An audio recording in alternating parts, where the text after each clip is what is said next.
மகாபாரத போரின் ஆயுதத்தை தெனாலிராமன் உண்மையிலேயே கண்டுபிடிச்சாரா? ஒருமுறை கிருஷ்ணதேவராயரின் அவைக்கு ஒரு புலவர் வந்தார். அவர் மகாபாரத கதைய மிகவும் தத்ரூபமாக சொல்லக்கூடியவர். அவர் மகாபாரத போரை விவரிக்கும்போது அவையிலிருந்த அனைவரும் மெய்மறந்து கேட்டனர். கதையின் முடிவில் மன்னர் உணர்ச்சி வசப்பட்டு, புலவரே, போர்க்களத்தில் அர்ஜுனன் பயன்படுத்திய அந்த வில்லையும் கிருஷ்ணர் ஊதிய அந்த சங்கையும் நேரில் பார்க்க ஆவலாக உள்ளது. யாராவது எனக்கு அதை கொண்டு வந்து தர முடியுமா என்று கேட்டார். அவை அமைதியானது. பல நூற்றாண்டுகளுக்கு முன்பு நடந்த போரின் ஆயுதங்களை எங்கே தேடுவது? ஆனால் தெனாலிராமன் எழுந்து நின்று, மன்னா, கவலைப்படாதீர்கள், அவற்றை நான் நாளை உங்களுக்கு காட்டுகிறேன் என்றார். ராமனின் தந்திரம். மறுநாள் சபை கூடியது. தெனாலிராமன் கையில் ஒரு பெரிய மூட்டை இருந்தது. மன்னர் ஆவலோடு, ராமகிருஷ்ணா, கொண்டு வந்து விட்டாயா என்று கேட்டார்.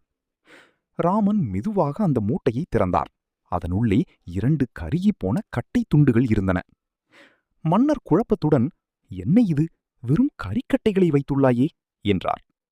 அதற்கு ராமன் மிக தீவிரமான முகத்துடன் சொன்னார், மன்னா, குருக்ஷேத்திர போர் நடந்து முடிந்த பிறகு அக்னிதேவன் அந்த இடத்தையே எரித்து விட்டதாக புராணங்கள் சொல்கின்றன.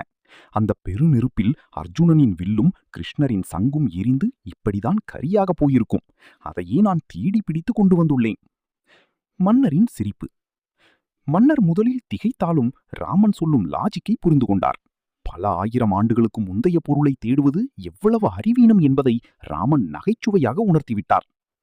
மன்னர் சிரித்துக்கொண்டே, ராமகிருஷ்ணா, உன் அறிவுக்கு நிகர் நீயே என்று கூறி பாராட்டி அனுப்பினார். தெனாலிராமனின் இந்த சமயோசித புத்தி உங்களுக்கு பிடித்திருக்கிறதா? அடுத்ததாக ஒரு வித்தியாசமான கதை சொல்லவா? இப்படி இன்னும் சுவாரஸ்யமான தெனாலிராமன் கதைகள் வேண்டும்னா இப்போவே லைக், ஷேர், ஃபாலோ, சப்ஸ்கிரைப் பண்ணிடுங்க.